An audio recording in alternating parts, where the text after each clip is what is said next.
Hello students, once again welcome back to your one and only most trusted Gyanjyoti coaching centre. তো students আজকের ভিডিওতে আলোচনা করব north Bengal ইউনিভার্সিটির অধীনস্থ তোমাদের সেকেন্ড সেমিস্টারে যাদের মেজরে বেঙ্গলি রয়েছে তাদের সাজেশন নিয়ে কিন্তু আলোচনা করব, অর্থাৎ লাস্ট মিনিট সাজেশন নিয়ে আলোচনা করব। ঠিক আছে, লাস্ট মিনিট সাজেশন নিয়ে আলোচনা করব আজকের ভিডিওতে। এর আগের ভিডিওগুলোতে সাজেশন দেওয়া হয়েছে, কিন্তু তাদের মধ্যে থেকে মানে মোস্ট ইম্পর্টেন্ট যে কোয়েশ্চেন গুলো রয়েছে সেই কোয়েশ্চেন গুলো নিয়ে আলোচনা করব।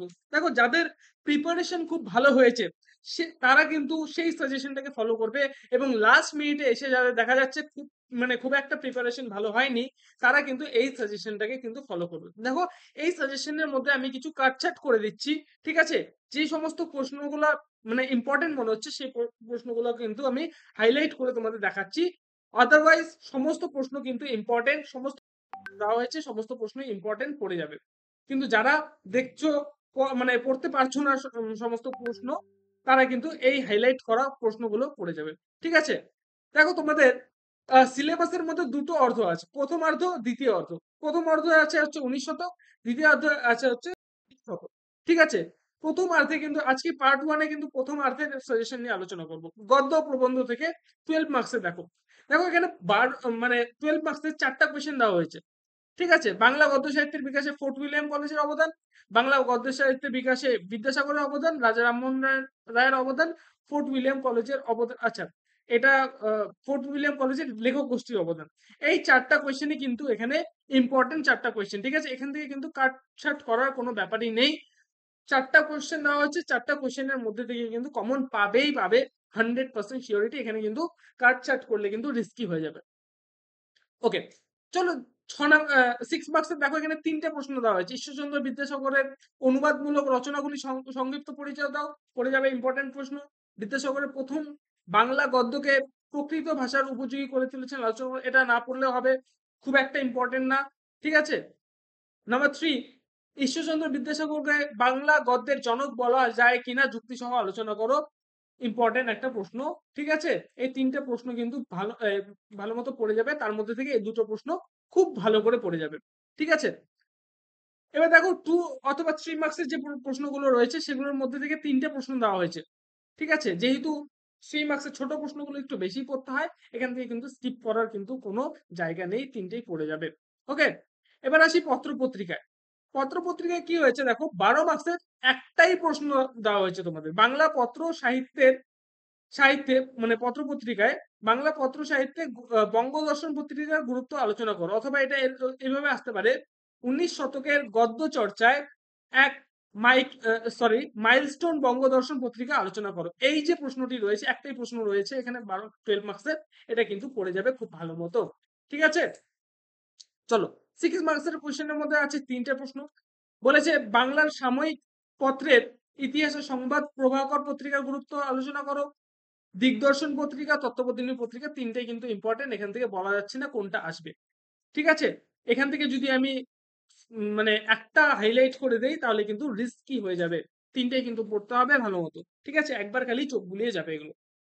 আচ্ছা, এইবার তোমাদের কাব্যের মধ্যে থেকে কাব্যে আসি। কাব্যের মধ্যে থেকে দেখো 12 মার্কসে কি বলেছে, যুগ সন্ধিক্ষণের কবি হিসেবে কে পরিচিত এবং তার প্রতিভার পরিচয় দাও, অথবা ঈশ্বরচন্দ্র গুপ্তের কবি প্রতিভার পরিচয় দাও। এইভাবেও কিন্তু প্রশ্নটা আসতে পারে, ইম্পর্টেন্ট একটা প্রশ্ন। ঠিক আছে, বাংলা কাব্য সাহিত্যে ভোরের পাখি নামে কে পরিচিত, তার কবি প্রতিভার পরিচয় দাও, অথবা বিহারী লাল চক্রবর্তীর কবি প্রতিভার পরিচয় দাও। এটাও কিন্তু ইম্পর্টেন্ট প্রশ্ন।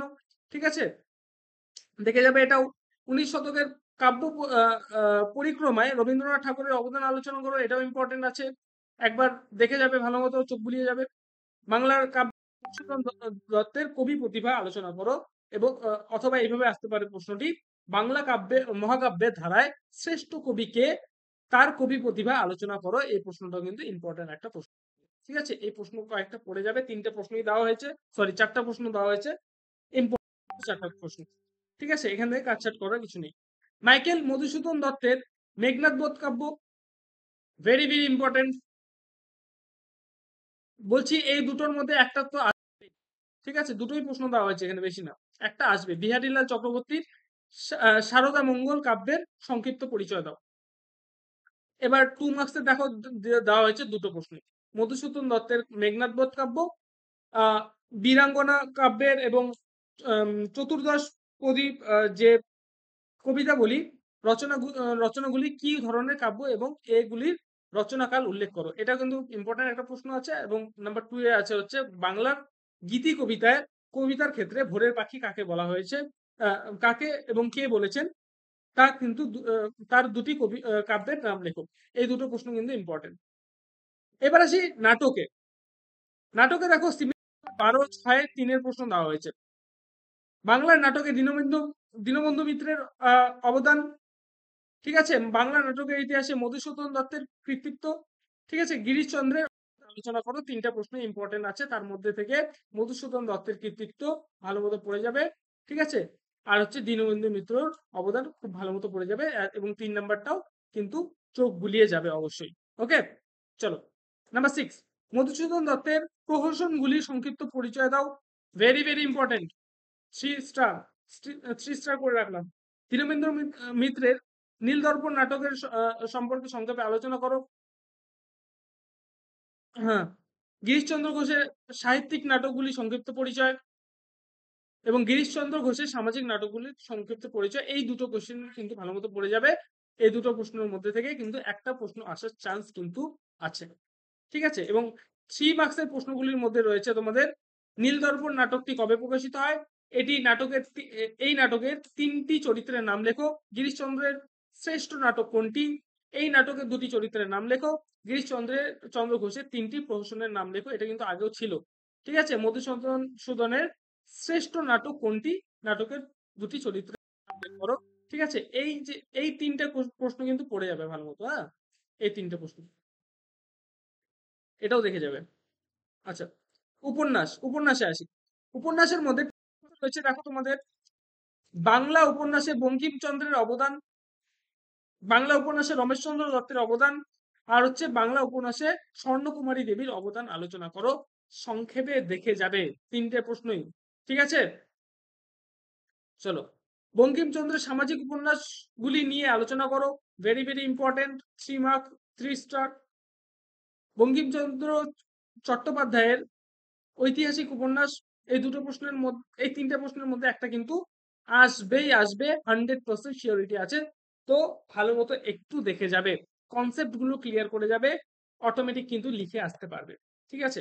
বেশি বেশি লিখে, অনেকের ধারণা থাকে আমরা বেশি বেশি লিখবো, পেজ ভরে আসবো, একদম ফুল, একদম একটা নোট একদম 4 পাতা 5 পাতা করে লিখবো, নাম্বার পেয়ে যাবো, না, এরকম কিন্তু হয় না। টু দি পয়েন্ট লিখবে, ঠিক আছে। টু দি পয়েন্ট লিখবে, যা লিখবে একদম টু দি পয়েন্ট লিখবে। অত বড় বড় করে লিখে 4 পাতা 5 পাতা 6 পাতা করে লিখে পেজ ভরে কিন্তু কোনো লাভ নেই, ঠিক আছে। অ্যাটলিস্ট বিষয়টা মানে তোমার লেখাটা পড়ে যাতে বিষয়বস্তুটা বুঝতে পারে টিচার, ঠিক আছে, তাহলে কিন্তু তোমরা নাম্বার পাবে। চলো স্টুডেন্টস, দেখা হচ্ছে আর একটা নতুন ভিডিওতে নতুন কোনো টপিকের সাথে। Till then keep learning, keep exploring. Thank you so much.